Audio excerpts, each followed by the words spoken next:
Hello बच्चों कल हमने आपको गृह विज्ञान में पाठ 1 स्वास्थ्य के बारे में पढ़ाया था।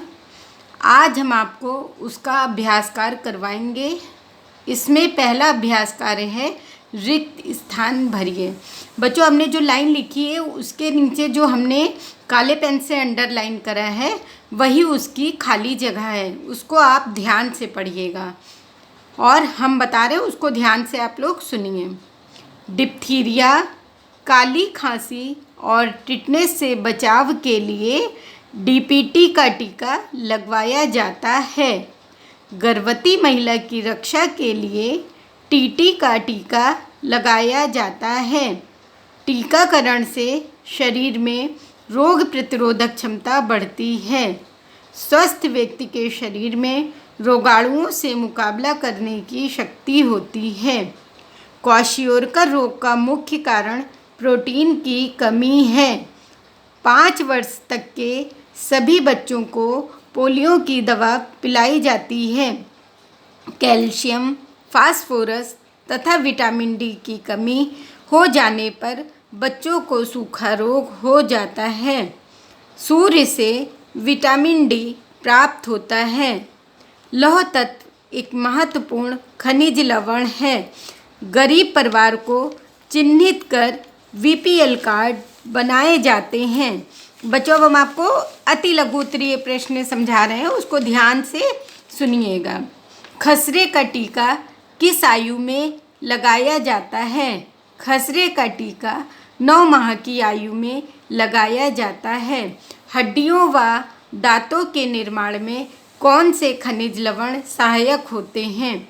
हड्डियों व दांतों के निर्माण में कैल्शियम तथा फास्फोरस खनिज लवण सहायक होते हैं।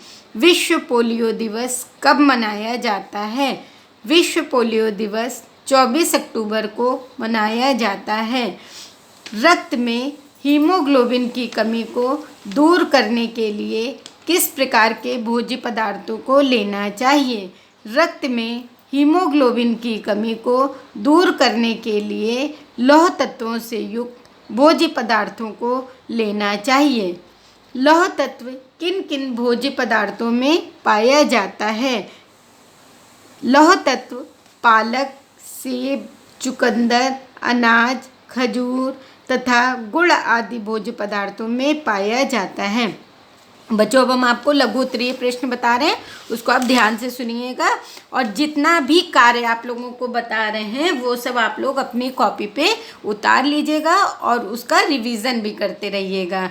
रक्ताल्पता के कोई 5 लक्षण लिखिए। रक्ताल्पता मतलब शरीर में खून की कमी हो जाना। उसके एक लक्षण क्या है? पैरों में सूजन आना, नाखूनों एवं जीभ का सफ़ेद एवं फीका पड़ना, शरीर का आलसी व अस्वस्थ महसूस करना, भूख कम लगना, प्रतिदिन के कार्य करने में थकान महसूस करना।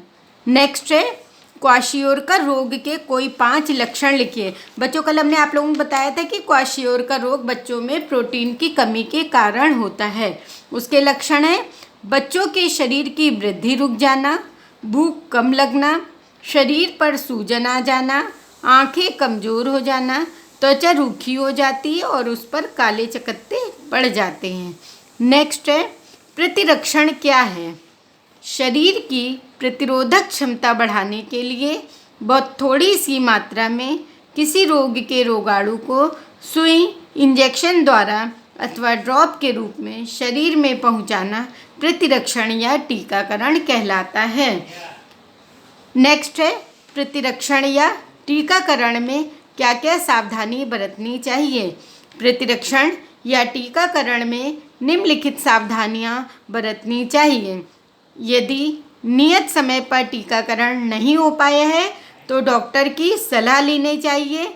2 टीकों के बीच में कम से कम 1 माह का अंतर होना चाहिए। साधारण सर्दी, खांसी, बुखार आदि होने पर टीका डॉक्टर की सलाह से लगवाना चाहिए। नेक्स्ट है कुपोषण क्या है? कल हमने आप लोगों को बताया था कि शरीर में कम या ज़्यादा होना ही, पोषक तत्वों का कम या ज़्यादा होना ही कुपोषण कहलाता है। शरीर को स्वस्थ रहने के लिए विभिन्न पोषक तत्व की आवश्यकता पड़ती है, जैसे प्रोटीन, वसा, कार्बोहाइड्रेट, विटामिन तथा खनिज लवण आदि। शरीर में इन पोषक तत्वों की मात्रा आवश्यकता से कम या ज़्यादा होना ही कुपोषण कहलाता है। बच्चों, आपका ये वाला पाठ यहीं पर समाप्त होता है। अब अगला पाठ हम आपको अगले वीडियो में भेजेंगे। धन्यवाद।